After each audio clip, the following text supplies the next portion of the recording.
आनंद पैशावर नाही तर परिस्थितीवर अवलंबून असतो. एक मुलगा फुगा घेऊन खुश होतो, तर दुसरा तो विकून आणि तिसरा तो फोडून खुश होतो. सल्ला हे असं सत्य आहे जे आपण कधी गांभीर्याने नाही ऐकत, आणि स्तुती एक असा धोका आहे ज्याला आपण पूर्ण मन लावून ऐकतो.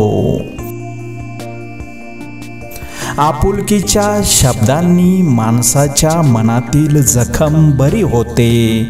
आपुलकीच्या स्पर्शाने मनातील आजार बरा होतो.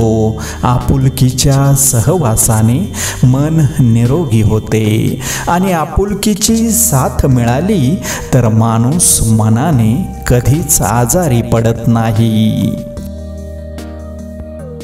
आयुष्य जीवन म्हणजे एक खेळाचं मैदान. या मैदानात प्रामुख्याने खेळला जाणारा खेळ म्हणजे कबड्डी. तुम्ही यशाच्या रेषेला हात लावताच लोक तुमचे पाय पकडायला सुरुवात करतात. समजूतदारपणा ज्ञानापेक्षा खूप महत्त्वपूर्ण असतो.